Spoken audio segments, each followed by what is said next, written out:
Most John Wayne movies aged about as well as milk left in the sun. But there's a handful even the most respected filmmakers can't stop praising. Spielberg built his whole obsession with war films from one Wayne movie. Tarantino used another to map out exactly when he'd quit Hollywood, and Scorsese spent actual money restoring a forgotten film Wayne himself called rather dull. These are the John Wayne films the biggest directors alive called masterpieces. Wake of the Red Witch isn't exactly top-tier John Wayne. He even called it a rather dull project himself. But here's the thing, Martin Scorsese loves this movie. Always has. It came out in 1948, directed by Edward Ludwig, and based on the Garland Rourke novel. Wayne plays Captain Rawls, a ruthless sea captain who basically sabotages his own ship just to stick it to his enemies. It's a revenge story set on the high seas, full of brooding atmosphere, island shipwrecks, and sunken treasure.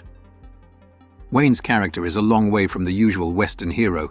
He's bitter, vengeful, kind of a wreck inside, and that might be what makes it interesting.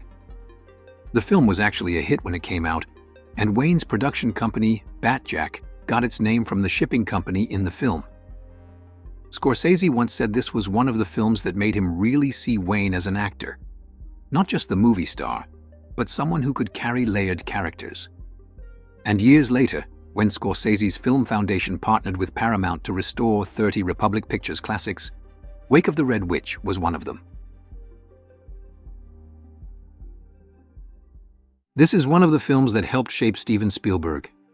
Not just as a director, but as a kid growing up hearing war stories from his dad, who served in World War II, and watching these films over and over again on TV. Spielberg said before that Wayne's war movies were a huge influence on him. The Fighting Seabees, Sands of Iwo Jima, Back to Bataan, those movies weren't just background noise for him, they were a spark. As a teenager, he was already making 8mm war films of his own, and if you've seen The Fabelmans, you've actually seen one of them recreated. Wayne plays the kind of character Spielberg would later build into Indiana Jones or Quentin Jaws, tough, grizzled, iconic. In The Fighting Seabees, he plays a construction boss who helps form the Navy's real-life battalions that could both build and fight. These were the guys laying down airstrips and defending them from Japanese attacks in the Pacific. At the time, this was Republic Pictures' biggest film ever, cost them $1.5 million, which was a lot back in '44. And it shows. Big action sequences, military hardware, all wrapped up in that square-jawed World War II spirit that Wayne practically patented. This was the movie that made John Wayne a star. Not his first movie, not by a long shot, but it was the one that took him from guy who's been in a bunch of B-westerns to full-on American icon. And he always knew it. He once said, "The picture that really made me a star." Directed by John Ford, Stagecoach brought the Western genre back to life. You've got a mismatched group of passengers stuck together on a ride through dangerous Apache territory. There's a sex worker, a whiskey salesman, a snobby Southern lady, and Wayne as the Ringo Kid, this outlaw fresh out of prison with a score to settle. The characters are layered, the pacing is tight, the stakes are real.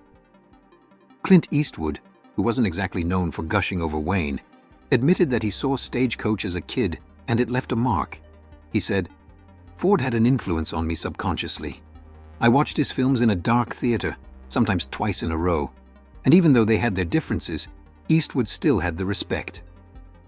Tarantino's another one who doesn't hand out compliments easily, but he's been on the record calling Stagecoach a big leap forward in modern filmmaking.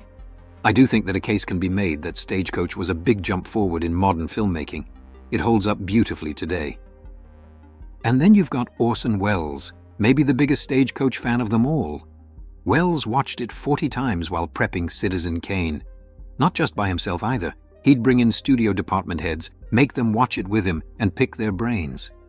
Welles said, "The first day I ever walked onto a set was my first day as a director.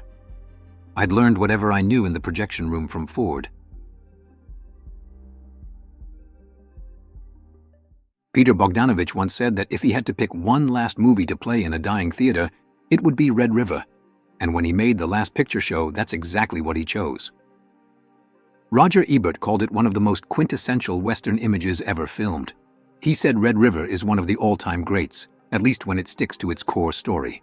That story being the first cattle drive down the Chisholm Trail and the brutal father-son rivalry between Wayne's character Tom Dunson and Montgomery Clift's Matt. Wayne plays Dunson like a man possessed, hell-bent on building an empire, controlling everything and crushing anyone who steps out of line. Clift is the young buck, more thoughtful, more principled, and way less interested in turning into his surrogate father. It's got all the makings of a classic Western showdown, and even with that clunky ending, the stuff that does work in Red River really works. Clint Eastwood once said this was the film that showed Wayne could actually act, that he wasn't just a movie star but a real actor. Even if you can't stand John Wayne's politics, and believe me, a lot of people can't, there's no denying the man could act. Martin Scorsese said it straight. Wayne's performance in The Searchers is, in his words, the greatest performance of a great American actor. There's a reason this film keeps showing up on greatest of all time lists. It's a masterpiece. Wayne plays Ethan Edwards, a Civil War veteran who comes home to find his brother's family slaughtered in a Comanche raid, and his young niece kidnapped. What follows is a decade-long journey into the frontier, but also into obsession, vengeance, and the ugliest parts of American history. Ethan's not the noble hero here. He's a deeply bitter, openly racist man who loses all sense of perspective as the years drag on, and Wayne doesn't try to soften any of that. Scorsese said, "He literally acts out the worst aspects of racism in our country. It's right there. You can see the hate." That's what made it so powerful. Scorsese called the film shocking, especially for its time. Spielberg called it one of his all-time favorite films. Guillermo del Toro said it directly inspired The Devil's Backbone, especially the final shot, which he called his personal favorite. Del Toro said, "I was very much influenced by Westerns. My favorite is The Searchers. That shot of John Wayne's silhouette in the doorway, it's so epic."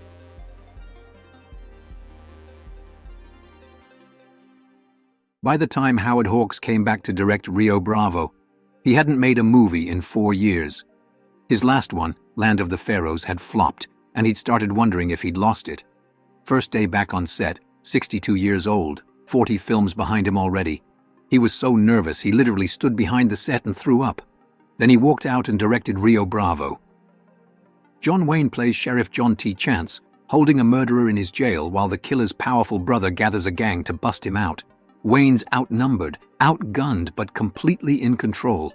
He's got Dean Martin as the drunk trying to sober up, Ricky Nelson as the young sharpshooter, Walter Brennan on cranky old sidekick duty, and Angie Dickinson bringing the charm. Rio Bravo didn't just inspire Westerns, it influenced everything. John Carpenter called it one of his all-time favorites and built Assault on Precinct 13 around the exact same structure. He remembers seeing it back in '59, when it was held over for 2 weeks in his hometown because everyone kept going back. Tarantino loves it even more. He called it the greatest John Wayne film, the greatest Howard Hawks film, one of the greatest Westerns, and one of the greatest hangout movies ever made. He said, watching it again is like catching up with old friends. Tarantino said the more you watch Rio Bravo, the more you feel like you're just spending time with people you know. You're not even watching a movie anymore. You're just hanging out. And not many films can do that.